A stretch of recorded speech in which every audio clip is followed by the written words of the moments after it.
બધા એમ કહેતા હોય કે બાયડીથી કંટાળી ગયા છે, બાયડી જીવવા નથી દેતી.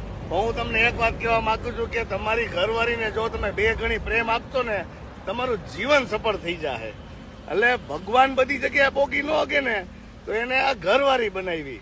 એટલે ઘરવાળીને તમારું ખાવા પીવાનું, તમારું બધી વસ્તુનું ધ્યાન રાખે.